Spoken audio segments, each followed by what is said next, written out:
Pinoy na baka magbago ng iyong pag-iisip tungkol sa love. Nagbabalik na po, oo, si DJ Kim Chino at syempre babalik na tayo sa Chinitox. Usapang pag-ibig mula sa chinito ng buhay mo at di ba nga sabi ko kanina, bibigyan kita ng tatlong dahilan kung bakit mas masarap jowain ang Pinoy. Di ba sabi ko kanina, ito recap na mahal ha. Sabi ko, una, masarap jowain ang Pinoy kasi sila ay certified, maalaga at ma-effort. Kumbaga ang Pinoy, kapag nagmahal, talaga nga namang 24/7 na para bang customer service. Diba na kahit walang pera ay talaga nga namang ipapatrato sa'yo ang princess or prince treatment.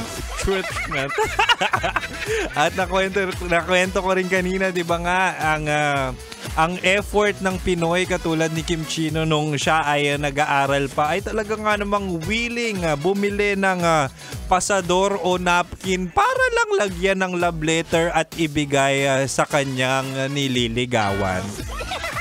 Oo, may love letter at tandaan mo mahal, kinilig siya. Ibig sabihin, effective.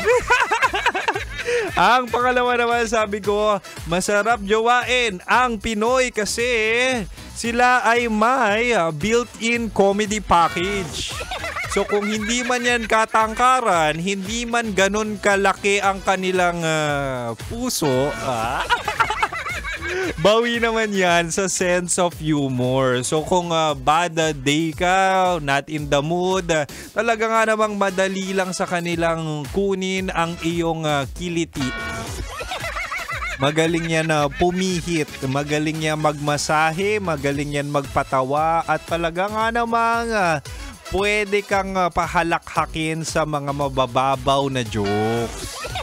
Diba? Kasi kung ikaw mahal, ito karamihan sa Pilipino dyan, kung ikaw hindi ka gustuhin, hindi ka mukhang artista, ibabawi natin yan sa sense of humor. Yan ang Pinoy.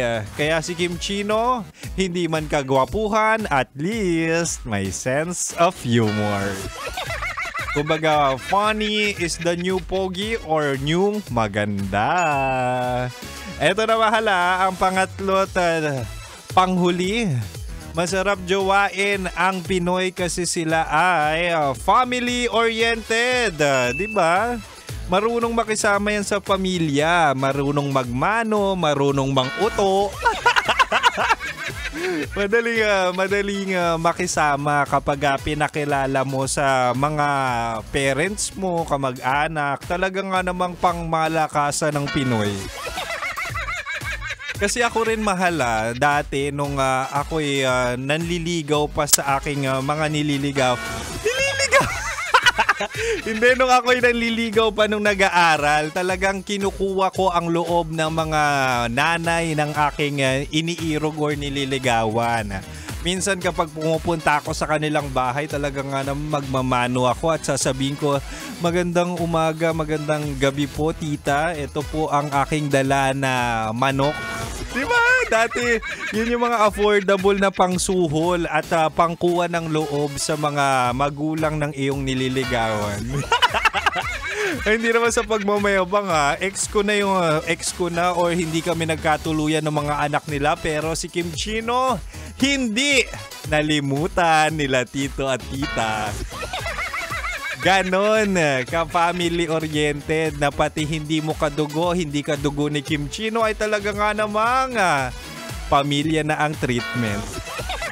Hanggang ngayon, shoutout sa mga magulang ng aking ex. Shoutout po sa inyo tito at tita, DJ na po si Kim Chino. Anyway, mahal. Yan yung tatlong dahilan kung bakit masarap jowain ang Pinoy. Kaya kung ako sa'yo, mahal, sumubok ka na. Sumugal ka na sa Pinoy. Maraming salamat sa mga nakinig.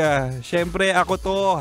Ang spicy opa mo sa radyo na kapag natikman mo, hahanap-hanapin mo. Ako to si DJ Kim Chino. Makakasama nyo ako ulit bukas 6 to 9 p.m. Oo.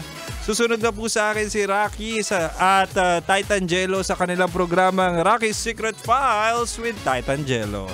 Mahal, manatili nakatutok dito lang sa 90.7 Love Radio.